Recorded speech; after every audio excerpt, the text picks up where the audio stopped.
আপনি কি জানেন এই মুহূর্তে হোয়াইট হাউসের অন্ধকার বেসমেন্টে চলছে এমন এক গোপন যুদ্ধ যা হয়তো আপনার জানা সবথেকে বড় রহস্য গল্পকেও হার মানাবে। মাত্র একটা সাধারণ খাবার তৈরি করতে জড়িত থাকে ৩০ জন মানুষ, টানা ৯৬ ঘন্টার সিক্রেট মিশন, আর এমন এমন সব সিকিউরিটি যা পারমাণবিক ক্ষেপণাস্ত্র রক্ষণাবেক্ষণের চাইতেও জটিল মনে হবে। হ্যাঁ, প্রেসিডেন্টের এসব খাবারের সিকিউরিটি যেন কোনো পারমাণবিক বোমার থেকেও কম না। শুনে হাস্যকর মনে হলেও একটু পরেই বুঝতে পারবেন। তো চলুন দেখে নেওয়া যাক প্রেসিডেন্ট ট্রাম্প কি খাবার খায় এবং কিভাবে এক রহস্যময় মিশনের মাধ্যমে তার সেই খাবার প্রস্তুত করা হয়। হোয়াইট হাউসে প্রেসিডেন্ট ট্রাম্পের জন্য এই মহাযজ্ঞের শুরুতে প্রথমে অন্ধকার বেসমেন্টে একজন শেফ একটা স্প্রেডশিটের দিকে ধ্যানমগ্ন হয়ে তাকিয়ে থাকেন, যা দেখতে একেবারে মিলিটারি আক্রমণের পরিকল্পনার মতো মনে হয়। এতে লেখা থাকে কোন মিনিট কোন সেকেন্ডে কোন উপাদান এসে পৌঁছাবে, কোন ওভেনে কোন খাবার রান্না হবে, আর ২০টা ভিন্ন খাবারের জন্য সেই মারাত্মক নির্ভুল তাপমাত্রা, যা সবগুলো একই সাথে একই মুহূর্তে তৈরি হতে হবে। একজন মাস্টার শেফ এবং আরও ২৯ জন কিচেন স্টাফ মিলে পরিবেশন করবে আমেরিকার সবচাইতে সেফেস্ট খাবার। কিন্তু এই পুরো পাগলামিটা শুরু হওয়ার আগে, অর্থাৎ এই বিশাল অপারেশন থেমে থাকে মাত্র একটা টার্কির জন্য। হ্যাঁ, মাত্র একটা টার্কি পাখি, কিন্তু এটা কোনো সাধারণ টার্কি না, এটা আমেরিকার সবচাইতে গুরুত্বপূর্ণ পাখি।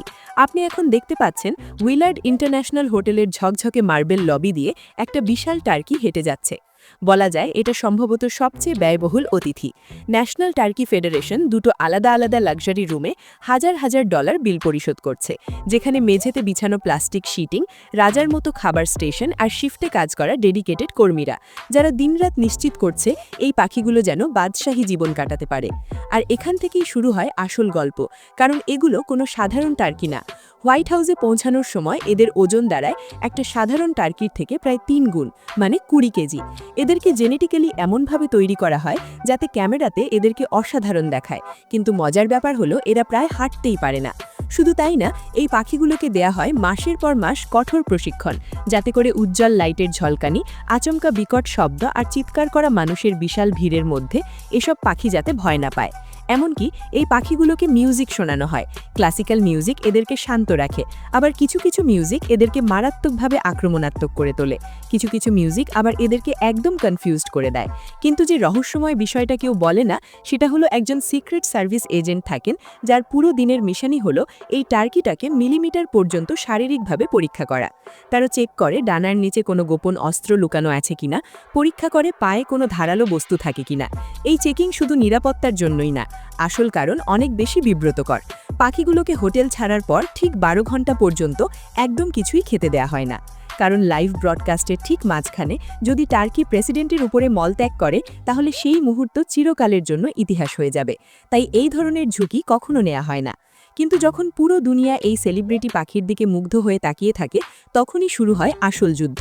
হোয়াইট হাউসের সেই গোপন কিচেনে ভোর ৫টায় কিচেন রূপান্তরিত হয় যেন একটা হাইটেক ক্রাইম ল্যাব এবং মিলিটারি ওয়ার রুমে।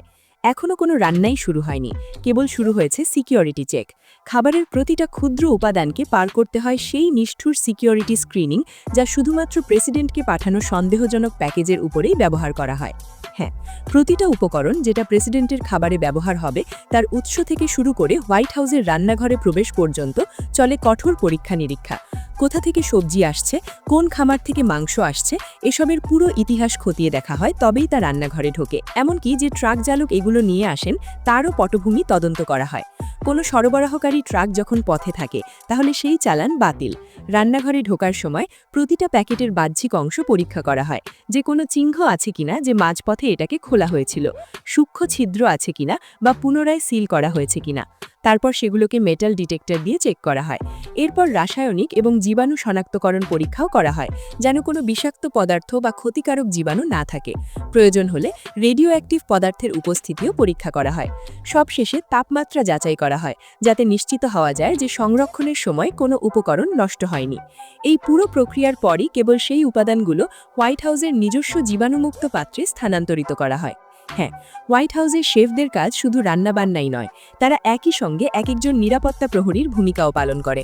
প্রতিটা পদ রান্নার পূর্ব মুহূর্ত থেকে টেবিলে ওঠার আগ পর্যন্ত বহু ধাপের পরীক্ষা নিরীক্ষার মধ্যে দিয়ে যাওয়া হয়।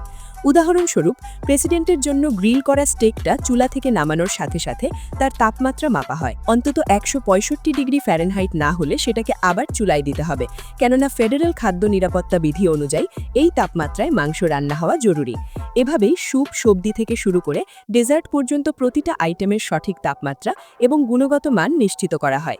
একটা তরকারি বা স্যুপ আদর্শের চেয়ে একটু ঠান্ডা বা গরম হলেও তা ঠিক করতে সঙ্গে সঙ্গে পদক্ষেপ নেওয়া হয়। একজন শেফ তো কেবল প্রেসিডেন্টের প্লেটের দিকেই নজর রাখেন প্রতি মুহূর্তে।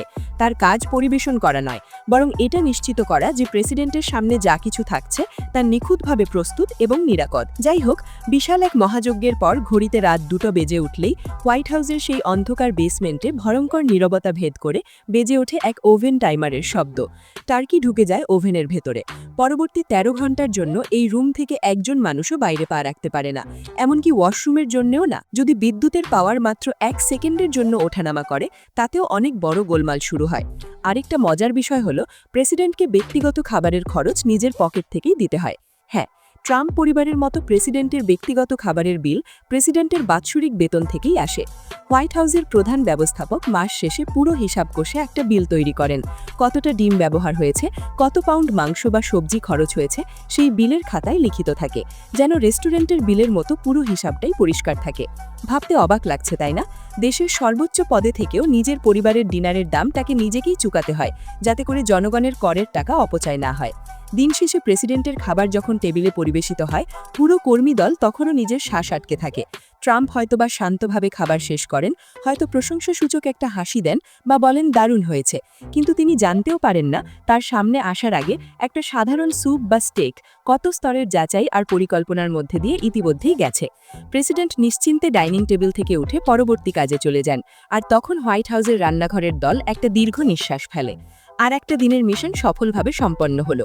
তবে বেশি বিশ্রামের সুযোগ নেই। পরদিনের নতুন কর্মযজ্ঞের প্রস্তুতিতে তারা তখনই আবার ঝাঁপিয়ে পড়েন, কারণ প্রেসিডেন্টের প্রতিটা খাবারই এক বিশেষ অভিযান, যার পর্দার আড়ালের কাহিনীটা হয়তো এমনই নাটকীয় এবং চমকপ্রদ।